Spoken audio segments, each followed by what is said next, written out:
Resolução número 1114, de 16 de março de 2023. Dispõe sobre o pagamento de indenização securitária, pensão acidentária, auxílio invalidez e auxílio funeral aos militares do Corpo de Bombeiros Militar de Minas Gerais e dá outras providências. O Comandante-Geral do Corpo de Bombeiros Militar de Minas Gerais, no uso das atribuições que lhe conferem o artigo 6º da Lei Complementar nº 54, de 13 de dezembro de 1999, resolve.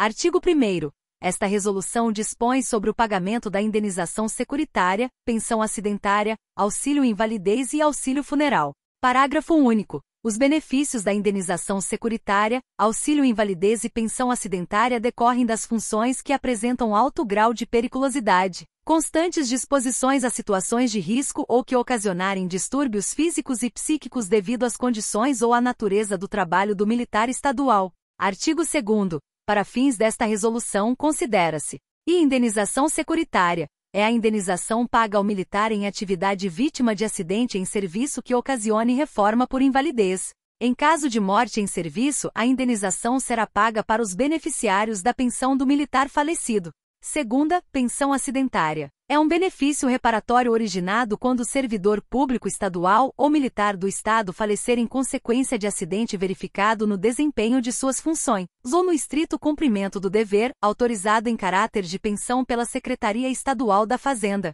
Terceira, auxílio invalidez, benefício estabelecido em lei, pago pelo Instituto de Previdência dos Servidores Militares, IPSM, ao militar reformado em virtude de invalidez permanente em consequência de acidente de serviço, cuja incapacidade física ou mental impossibilita o exercício de seu trabalho. Quarta, auxílio funeral. É um quantitativo em dinheiro destinado à indenização das despesas com sepultamento do militar e é concedido a um familiar ou a terceiro que tenha, comprovadamente, custeado o funeral do militar falecido da ativa ou inativo. V. Acidente de serviço, evento ocorrido no exercício de serviço de natureza policial ou bombeiro militar, comprovada a relação causa-efeito que provoque, direta ou indiretamente, lesão corporal ou doença que determine a morte, a perda total ou parcial, permanente ou temporária, da capacidade laborativa do periciado. Sexta, amparo em atestado de origem. Reconhecimento que a administração pública confere ao acidentado, como tendo sido vítima de acidente de serviço ou moléstia profissional, para os fins de direito que lhe sejam decorrentes.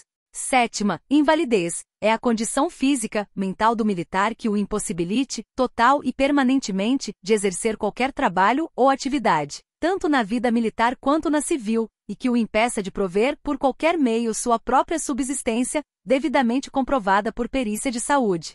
Oitava, incapacidade física, condição física e ou mental do militar que, depois de esgotados os recursos de tratamento, impossibilite-o definitivamente de exercer qualquer serviço de natureza bombeiro militar ou atividade inerente ao cargo ou função, devidamente comprovada por perícia de saúde.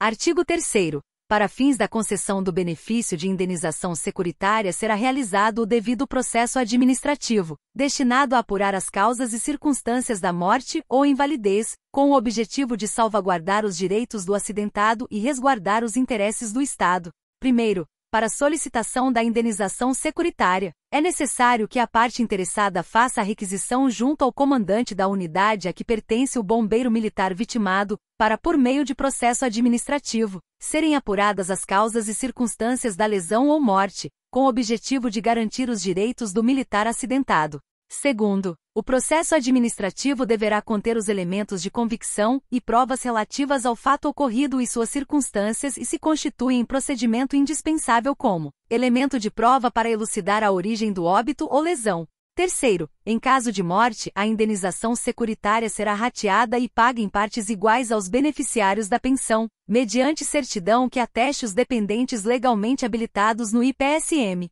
Quarto, os autos e solução do processo deverão ser remidos via SEI para a Diretoria de Recursos Humanos, DRH, para análise, formalização do parecer quanto ao deferimento ou indeferimento e elaboração do ato. Quinto, a quantia paga é equivalente a 20 vezes o valor da remuneração mensal percebida na data do acidente, a título de indenização securitária, até o limite de R$ 25.000, R$ 25.000. Sexto, as providências de processamento e pagamento relativas à indenização securitária competem à DRH, que expedirá orientações técnicas acerca das medidas e procedimentos a serem observados. Artigo 4º. A pensão acidentária é assegurada à família do bombeiro militar que falecer em consequência de acidente de serviço ou no estrito cumprimento do dever legal. Primeiro, o valor da pensão corresponderá à remuneração do militar à época do evento, e será sempre reajustado nas mesmas bases em que for o vencimento do posto, graduação correspondente ao do militar falecido. Segundo, a solicitação da pensão acidentária iniciará através de um processo administrativo instaurado pela unidade do militar, mediante requerimento do beneficiário e remetido à DRH para análise e encaminhamento à Secretaria de Estado de Fazenda SEF, a qual é responsável por autorizar o pagamento dos benefícios e controlar os atos referentes à pensão acidentária. Terceiro, a pensão acidentária será devida a partir da data do requerimento e qualquer beneficiário poderá requerer o pagamento de sua cota no rateio da pensão, que será feito da seguinte forma: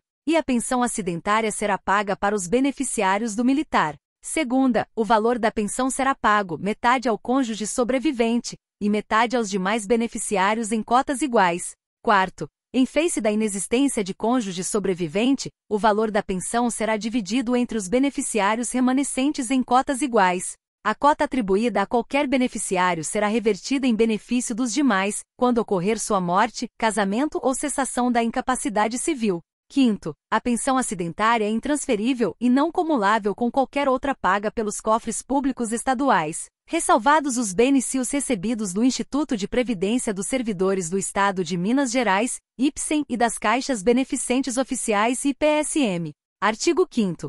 Ao militar reformado em virtude de invalidez permanente, considerado incapaz para o exercício de serviço de natureza de bombeiro militar, em consequência de acidente no desempenho de suas funções ou de ato por ele praticado no cumprimento do dever profissional, é assegurado o pagamento mensal de auxílio invalidez, de valor igual à remuneração de seu posto ou graduação, incorporado ao seu provento para todos os fins.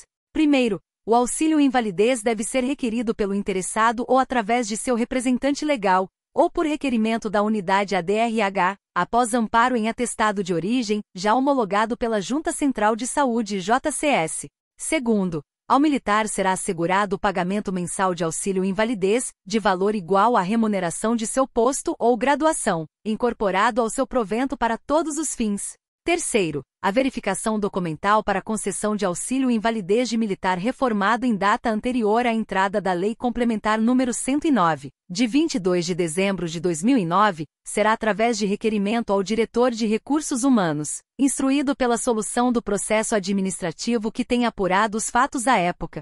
Quarto, as providências de processamento e pagamento relativo ao auxílio invalidez competem à DRH. Quinto, o auxílio invalidez será pago ao militar em vida, não sendo devido ao dependente, e em caso de falecimento do militar, os pagamentos serão interrompidos.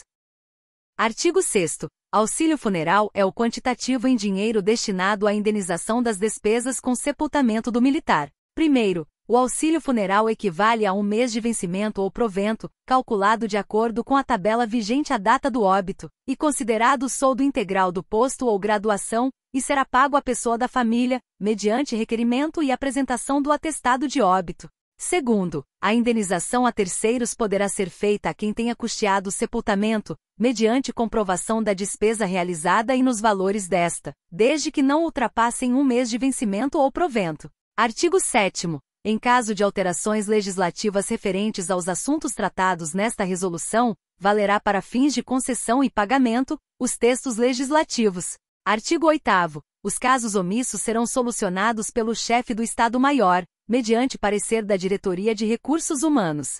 Artigo 9º. Fica revogada a Resolução nº 40, de 9 de março de 2001. Artigo 10. Esta resolução entra em vigor na data de sua publicação. Comando Geral em Belo Horizonte, 16 de março de 2023.